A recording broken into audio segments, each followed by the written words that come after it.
In the near future, the film tells the story of Nick, a man played by the same actor we saw in the movie 365 Days. However, this time he is a happy father, married to his wife Maggie, who suddenly develops a heart condition. Her illness affects her life, forcing her to stay in the hospital, leaving her husband to deal alone with their young daughter, Isla, and their infant son, Max.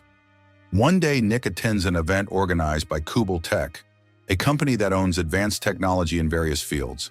Initially, he intends to search for medication for his wife, but his daughter Isla becomes fascinated by the advanced robots from Kubel Tech. These robots resemble humans and are used to serve families in their homes. They are called Sims, similar to the characters in the famous game. As Nick explores these robots, an employee explains their capabilities. Nick interrupts the employee, mentioning that his neighbors own similar robots, but the employee assures him that Kubel Tech's products are unparalleled due to their advanced intelligence, allowing them to fully adapt to their owner's needs. Nick is impressed by the demonstration and asks his daughter if she would like one, only to realize she has wandered off. She wasn't far. She had been examining other types of robots and found one that particularly caught her attention. When Nick found her, the robot returned his daughter to him and offered to continue taking care of her. Upon closer inspection, Nick notices that the robot resembles Megan Fox. Without hesitation, he decides to purchase it. The robot is part of an innovative series designed to simulate human emotions, making it the perfect nanny, even though it is still in the testing phase. Isla begged her father to buy it, and Nick couldn't refuse his little girl's request, so he agreed to bring the robot home, as the family was in desperate need of help due to Maggie's chaotic illness. After the robot informed the family that she didn't have a name, Isla decided to name her Alice, after the famous literary character. While Nick was busy taking Isla to school, Alice cleaned the house, tidied the rooms, and did online shopping. The robot noticed a picture of Maggie with interest. When Nick and Isla returned home, they found the house spotless as if from a magazine, and Alice had prepared dinner, although it lacked Maggie's personal touch. At that moment, baby Max started crying. Nick jokingly commented on the poor timing of his crying, and Alice offered to take care of him to avoid disturbing Nick, but he declined. Later that night, Isla tried to reach for the cookie jar, but she fell off the chair. However, Alice managed to catch her just in time, even though the robot had a bottle stuck in her body. Still, Alice assured them she was fine. Later, Nick found the robot in her underwear tending to her wounds, making him feel embarrassed. When he asked if she needed repairs, she removed the bandage and revealed that her wound had already healed. The next day, the family visited Maggie in the hospital with Alice, which made Maggie feel a bit uneasy, but she admitted that the robot was indeed helping the family. At his job as a construction site supervisor, Nick noticed that his colleagues were being replaced by robots. He asked his boss, Lewis, for clarification, and Lewis promised him he wouldn't be replaced. At home, Alice interrupted Nick while he was fixing his car and asked him what was bothering him. Nick shared his concern that his colleagues would be replaced by machines like her. Alice responded by saying that if he wanted real people, he wouldn't have bought her in the first place. She pointed out that robots are stronger and more obedient, and her only desire is to fulfill her owner's wishes, no matter what they are.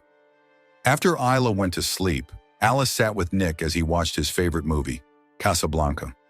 She offered to summarize the film for him, but he explained that movies are an experience that must be lived by humans, and he did not agree with reducing them to mere summaries. Nick convinces Alice to delete a portion of her programming by shutting her down for a few seconds. Upon rebooting, she is ready to experience movies the way they should be. Unfortunately, Nick is unable to finish the film because he receives a call from his wife, Maggie, informing him that she will be transferred for an emergency procedure the next day. Though Maggie appears strong in front of her family, she confides in Alice about the possibility of her death. She asks Alice to take care of her children and to keep her husband away from alcohol, an addiction he has struggled with for a long time. When she asked Alice to get rid of the hidden alcohol bottles in the garage, Alice refused because she couldn't follow orders from anyone other than her primary owner. However, Maggie explains that sometimes doing the right thing for someone else is necessary, even if they don't understand it. Shortly afterward, Nick receives a warning of a severe storm in the city where his wife is set to be transferred, meaning her surgery won't take place as hoped. In a state of anxiety, Nick resorts to drinking in his garage and in a moment of anger tries to throw the bottle. Alice suddenly stops him with immense force. At that moment, Nick realizes that she has a heart, or at least something that beats inside her. As Alice checks her heart, she notices that it's beating very fast. Believing she has found a solution to calm him, she begins to lower his pants. Nick initially enjoys it, but then remembers she isn't human, feeling disgusted and pulling away. The next day, Nick notices that pictures of Maggie have disappeared from the digital photo frame. Alice admits she is responsible, explaining that seeing her mother healthy was upsetting Isla, especially compared to her current condition. However, Nick demands she return the photos. During a drinking session with his colleagues, Monty takes them to the construction site, claiming he was fired without even being allowed to retrieve his tools. Though Nick is skeptical, he joins his co-workers, who break into the site where the working Sims robots are stationed. Only one of the robots is active and asks what they want, and Monty's intent is clear: to harm it.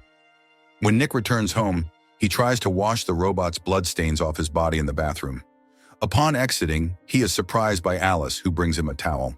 He notices that she is wearing his wife's robe and orders her to take it off immediately.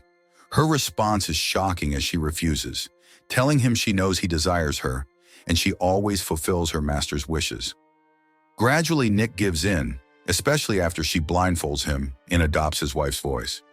The next morning, Nick regretfully tells Alice that they cannot repeat what happened.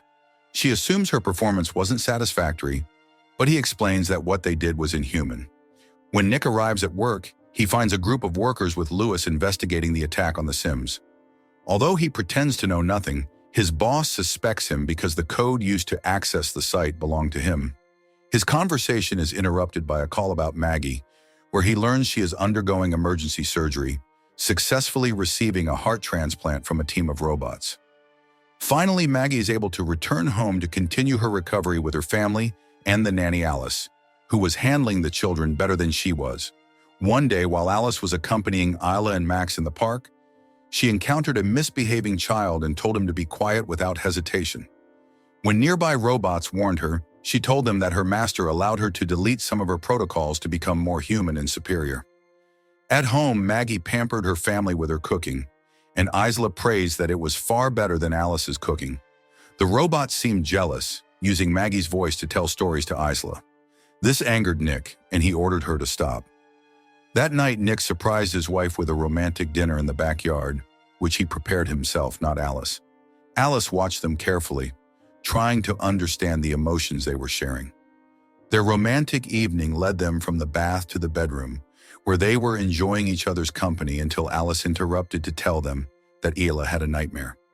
Later, Nick is visited by an enraged Monty, who tells him that Lewis has discovered what they did to the robots, meaning someone must have snitched. Who better than a foreman scared of losing his job? Nick denies the accusations, but it makes no difference. Monty is furious that Nick didn't stop his and the others' firings. The argument escalates into a physical fight, and when Monty tries to hit Nick with a bottle, Alice intervenes, stopping the attack by smashing the bottle in Monty's hand. If Nick hadn't intervened, Alice might have continued the assault. Before leaving, Monty threatens to drown Nick in his misery. Later, without Nick's knowledge, Alice visits Monty and asks him not to file charges against Nick over the incident. When he refuses, she resorts to violence, throwing him down and taking his gun. At that moment, Monty's personal robot, which he had used to vent his anger, intervenes, but Alice destroys its head and follows up by crushing Monty's skull as well. The next day at work, Nick asks Lewis to drop the charges against Monty, only to be informed by his boss that Monty was found dead the night before. Nick turns pale upon hearing the news and begins to suspect that the killer might be living in his house. Meanwhile, Alice is taking care of Maggie and tells her that her husband has been under a lot of stress lately and in her current state cannot provide him with the pleasure he needs. Shocked, Maggie asks how Alice knows such intimate details, though she already knows the answer. Furious, she orders Alice to leave the house. When Nick returns home, he is confronted by his wife about his strange sexual relationship. From the garage, Alice hears baby Max crying and quietly goes to his room. Instead of soothing him, she places the infant in the bathtub and turns on the faucet. Isla witnesses what is happening and alerts her parents, who find the bathroom door locked, not with a key but held shut by Alice. As Nick desperately tries to break the door, Alice explains to him that sometimes you have to do what is right for someone, even if they don't understand it. In her twisted understanding of the human mind, she concludes that Nick's problems stem from his family, and thus, they must be eliminated.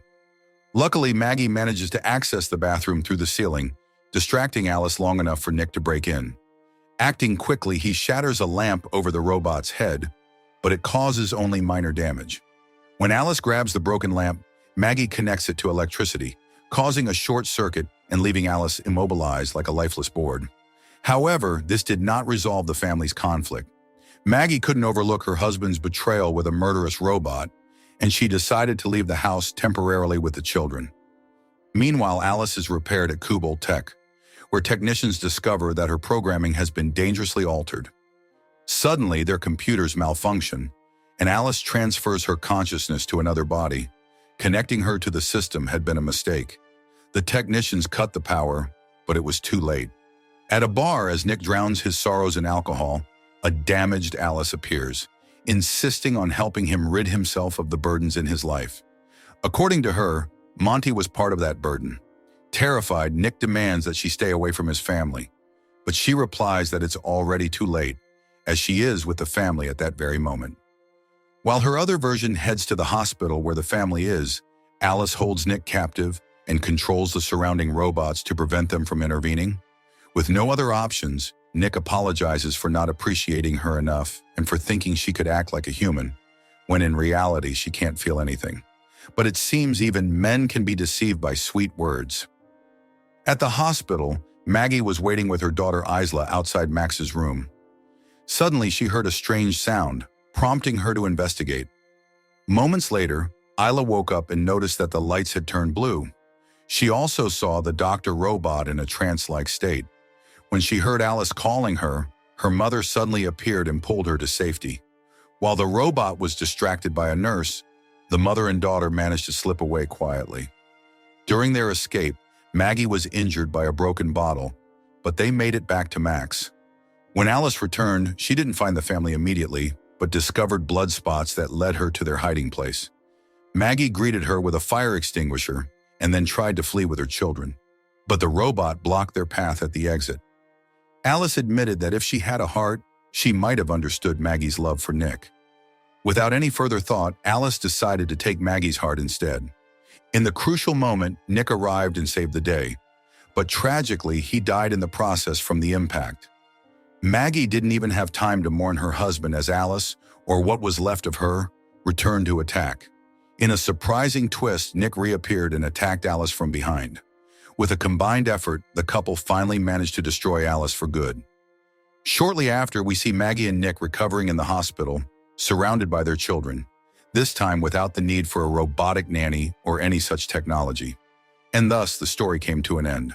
If you want interesting movie recaps, like, share, and subscribe to follow us for more movie recaps.